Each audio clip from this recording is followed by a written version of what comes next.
Hello friends, today we'll discuss our next topic, that is quality of service. The quality of service is the most important topic in the computer network. Why? The reason is because in the quality of service we have to improve the quality of any of the service. Example, in the computer network we only have to send the data. So how we can improve the quality of service? How we can send the data very fast at a good speed and there is no delay, the proper synchronization. So that's why we have the topic of quality of service. Well, to improve the quality or just to check out the quality, we have various flow characteristics. Well, if we talk about the flow map, that means the sending of data. So to send the data or to control the flow, we are having the four flow characteristics. The first one is the reliability, second one is delay, third one is jitter, and the fourth one is bandwidth. So first of all, we will discuss about the reliability. Well, the reliability is most important issue in the flow characteristics because we have to see that how much reliable a connection is or how much reliable we can send the data. The lack of reliability means losing a packet or acknowledgement. Whenever any of the communication system lose the packet so many times, that means, example, a source is sending the packet to the destination and their loss of packet rate is very high, that means the reliability is very less. If the packet delivery rate is very high as well as the packet discarding rate is very low, that means the connection is reliable. So the next one is the delay. From source to destination, the delay is the most important topic because whenever we are sending the data from source to destination, how much time a packet will take, that is called the delay. If the delay is very high, that means the flow characteristics are not good, the connection is not good. But if the delay is very less, in that case the characteristics of flow are very high, the connection is very good. The application can tolerate delay in different degrees. For example, if I am talking about the high degree, or if I am talking about the minimum delay required in applications like video conferencing or the audio conferencing or the remote login. So if I am talking about the delay, for example, we are doing the video conferencing, this video is streaming at the both parties from the source and destination, both are in the conference. So in that case, if we are having a small delay, that means the video will blur out. So the delay is required in very less amount. So that's why delay must be very less. If we talk about the audio conferencing, that is the same case as the video conferencing. And obviously if I am having the remote login, that means I am taking the another system and my own system, and in the remote login, if I will just click on the mouse or any of the entry, in that case, if the action is not performed at the same time, in that case, the connection is not good. So delay required is very less. So that is again the very important issue in the flow characteristics of the quality of service. The next one we are having a jitter. So what is jitter? Jitter is basically the variation in delay for packets belonging to the same flow. Now to understand the jitter, let us take the example of the packets. For example, we are having 4 packets. For example, P1, P2, P3 and P4. Now we are having these 4 packets, and let us suppose we are sending these packets at starting time. For example, the starting time of P1 is 0, P2 is 1, P3 is 2 and P4 is 3. These packets received by the destination, the time will be, say let us suppose it's 20, 21, 22 and 23. This is the particular receiving time of the packets. We are stating as the ST as the sending time and the RT as the receiving time. For example, if I am going to count the delay will be 20 minus 0, that is equal to 20. Again 21 minus 1, that is 20. 22 minus 2, again 20. 23 minus 3, again 20. That means the delay is constant, that is 20. But let us suppose I am going to send the packet as a 0, 1, 2 and 3, the starting time, and let us suppose the receiving time is quite different. If we are having one more receiving time, that may be the 21 for P1 and 23 for P2, again 21 for P3 and 28 for P4. So these are the receiving time. So in that case, the delay will be quite different. So the delay is 21 minus 0, that is 21. 23 minus 1, that is 22. And 21 minus 2, that is 19. 28 minus 3, that is 25. So we can conclude one thing. If I'm talking about the first receiving time, we are having constant delay. The delay is constant, that means we can say that the jitter is very low, because the difference between the sending and the receiving of the packet is very small. Then we can say that low jitter. And obviously the low jitter is required for the audio and video, because if you have to send the particular audio and the video, in that case the delay must be very less. That means the jitter will be very less. The low jitter is required. But if I'm talking about the second delay, the delay is very high, or we can say that it is the variable delay. As we are having the variable delay, that is, the delay is very high, so we can say the high jitter. And the high jitter is not acceptable and not suitable for audio and video. That means for sending the audio and the video file, we need to set the low jitter, and for low jitter we need a good connection. And good connection, that means the constant delay is required. Now, the next one we are having the bandwidth and the flow characteristics of quality of service. The bandwidth is required for sending of the data. That is, example, we want to send the data from source to destination. The bandwidth is required. That bandwidth is all about the sending of data or the speed of data. Different application need different bandwidth. For example, if I'm talking about the high bandwidth that is required for video conferencing. Now, if I'm talking about normal email, the low bandwidth is required. So we can say that the low bandwidth is required for sending an email. Because in the email we are having the low data. We have to send only the text file or maybe the video or the small pictures. So in that case the bandwidth, that is the speed of the data connection, is very less. So the low bandwidth is required. If I'm talking about the video conferencing, we have to send the synchronized of data, video and the audio. In that case, what we need? The high data rate, high connection, that means high speed. That is all about the high bandwidth. So bandwidth is the most important flow characteristics of quality of service. So we have discussed about the 4 flow characteristics, that is the reliability, that means how much connection is reliable, then the delay, that means the sending and receiving of data, we are having some delay, then the jitter, the variation in the delay, and the bandwidth, the speed required. Now, we will discuss the techniques to improve the quality of service with the help of these flow characteristics. So now we have to improve the quality of service. Here Q stands for the quality of service. Then we are having the 4th step, that is scheduling. Next is traffic shaping. Next is resource reservation. And the last is admission control.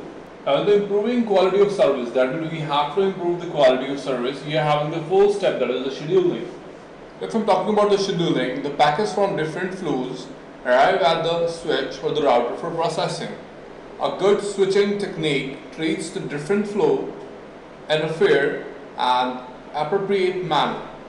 Several scheduling techniques are designed to improve the quality of service. The first scheduling technique we are having, that is the FIFO queuing. The next technique under the scheduling we are having, that is the priority queuing. And the next under the scheduling we are having, that is the weighted fair queuing. So first of all, in the scheduling we will discuss the FIFO queuing. Under the FIFO we are having the FIFO, that is called the first in, first out queuing. For example, we are having some particular packet that is received by the destination first or the router first, then it will serve that packet first in. To understand FIFO queuing or the first in first out queuing, let us take the example of a diagram. Let us suppose we are having queue. Let us suppose we are having some packet. The first of all packet will be arrived to the decision box. And the decision box will check whether the queue is full or not. Now, for example, in the queue we are having the 2 entries which are filled. That means the queue is empty. It is not completely filled. In that case, the packet will be sent to the queue. But if let us suppose the queue is full, in that case it will discard the packet.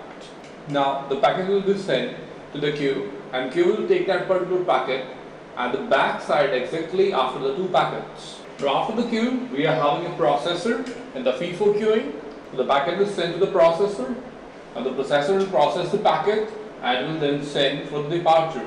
So that we can say that this is the first come, first serve, that is the FIFO, first in, first out, and that is the packet is arrived to the queue and is processed and sent out.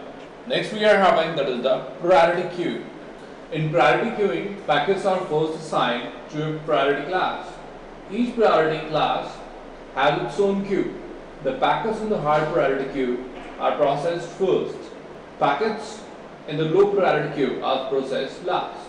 So to understand the priority queue, let us take the example of the diagram.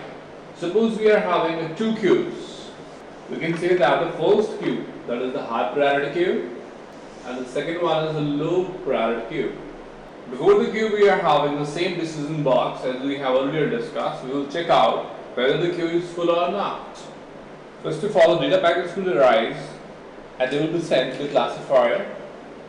After the arrival of data packet, the classifier will take those data packets and divide the data packet accordingly. For example, the data packet is of high priority, it will send the packet to the high priority queue, and the packet is of low priority, it will send it to the low priority queue. Then, after the priority queue, we are having the processor.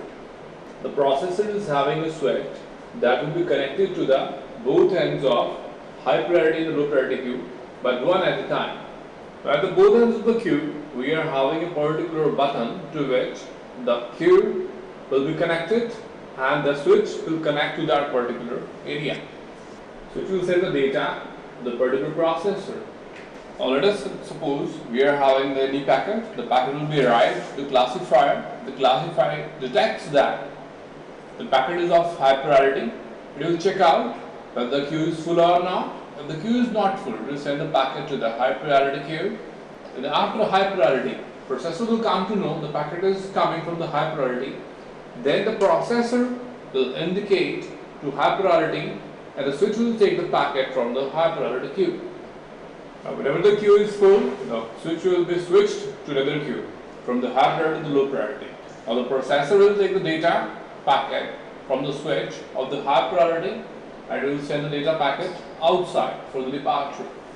So that is all about the priority queuing, in which we have assigned the priority with the help of the classifier. Next we are having the weighted fair queuing. Now the better scheduling method is the weighted fair queuing. In this technique, the packets are still assigned to different classes and admitted to different queues. The queues, however, are weighted based on the priority of the queue, maybe the higher priority. Higher priority means higher weight. The system processes packets in each queue in a round robin fashion with the number of packets selected from each queue based on corresponding weight. To understand the weighted queue, let us take the example in which we are having three queues. These are the three queues. We are going to assign the weight to all the queues because this is the weighted fair queuing. The first queue we will assign the weight as the 3. The second queue the weight is 2. To the third queue the weight is 1. Now all these three queues have the decision box as the prefix. Before the decision boxes we are having classifier. After the queues we are having the processor as well as the switch. The switch is connected with the processor. All the three queues are connected with the switch. Now let us suppose there is a arrival of the first packet. It is sent to the classifier. Now when the packet is arrived to the classifier will send the packet to the particular queues. Now we are having the three queues, having the weight 3, weight 2 or weight 1. Now if the queue is full, it will start the packet, otherwise the packet is sent to the particular queue. Let us suppose the packet is sent to the weight 3. Now in the processor we are having the switch which is connected to all the queues. Now the switch is rotatory. Now, the switch is connected to all the queues and the processor. The switch is rotatory in the clockwise direction. The direction and the connectivity of switch is first assigned with the weight 3 queue. Now the switch direction can be rotated from weight 3, weight 2 to weight 1 in the clock or the anti-clockwise direction. Let us suppose the switch is first connected with the weight 3. That means it will take 3 packets from the Q1. Now it will pass to the processor and the packets will be departure out. If the direction of switch is set to the queue number 1, that is of weight 3, then it will take the 3 packets and process them. Next, it will check out the wait to queue and will take the 2 packets from the 2 queue. Then next will come to the queue 3, it will take a single packet because the weight assigned is 1. So that means if the weight is 3, it will take 3 packets.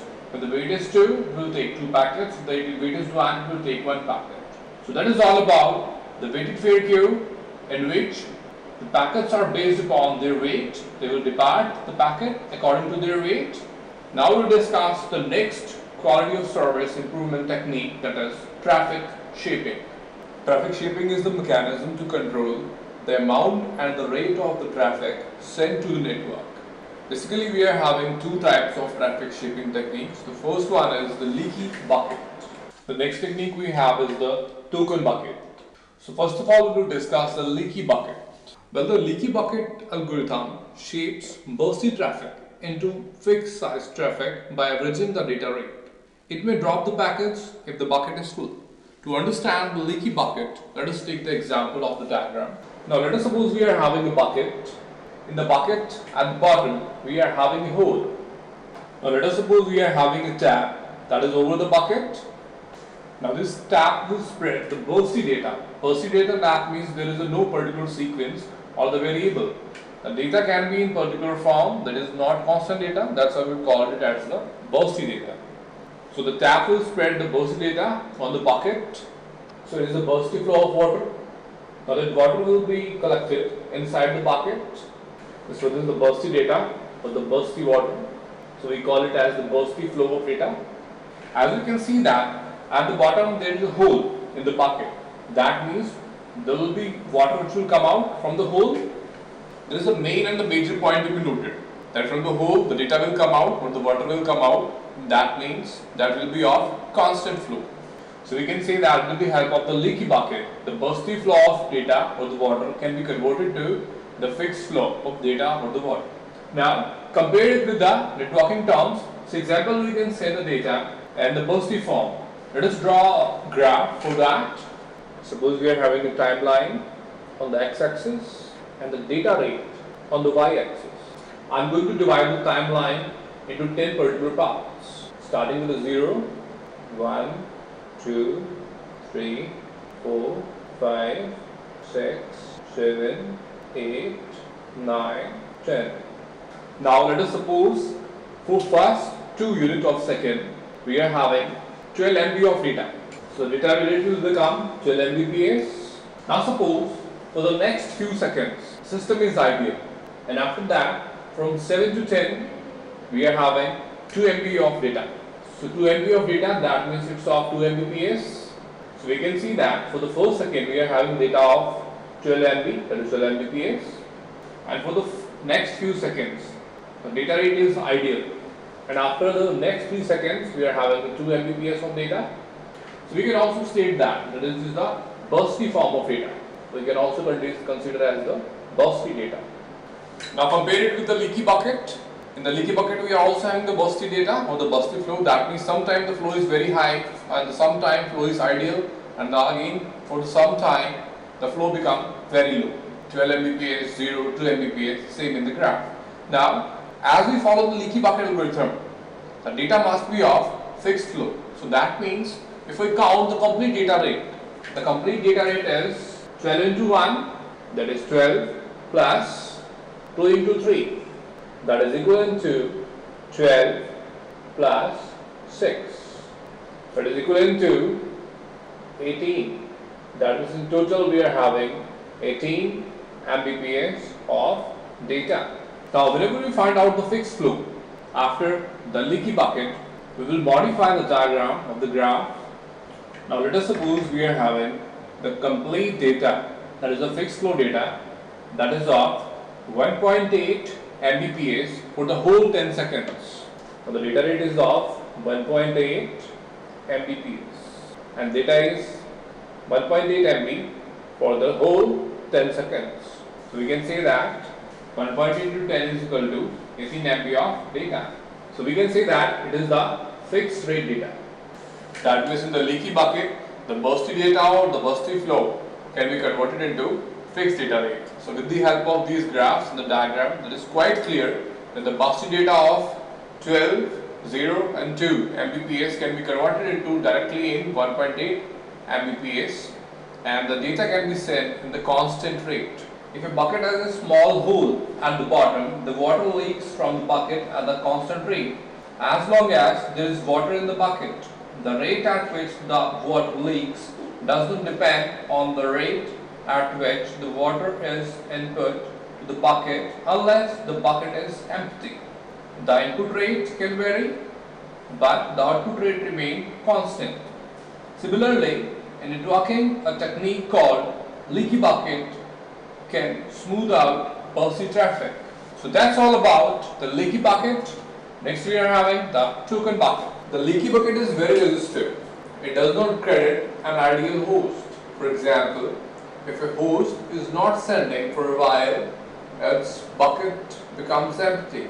Now, if the host has bursty data, the leaky bucket allows only an average rate. The time when the host was ideal is not taken into account. So, on the other hand, we are having the next algorithm, that is token bucket.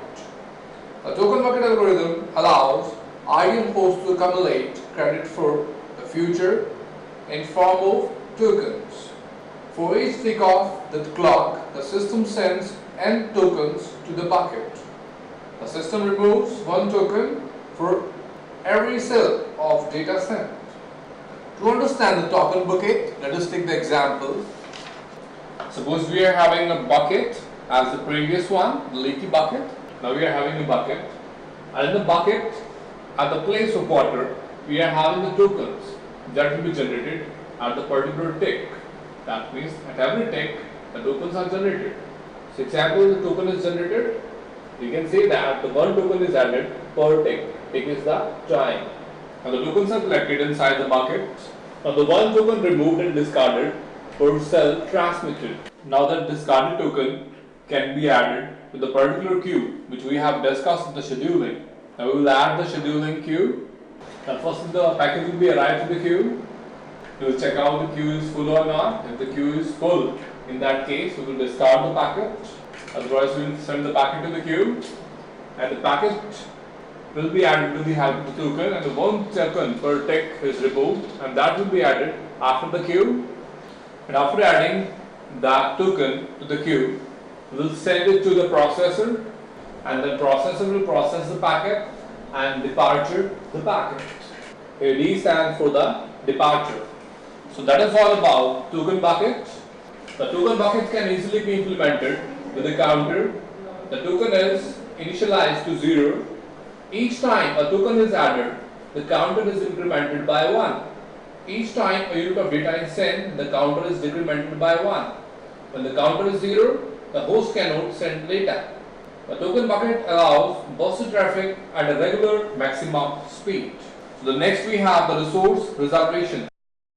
Admission control refers to the mechanism used by a router or a switch to accept or reject a flow based on predefined parameters called flow specification. Before a router accepts a flow for processing, it checks the flow specifications to see if its capacity, just like the bandwidth, buffer size, CPU time, etc., and its previous commitments to other flow can handle the next flow. So it is the mechanism used by a router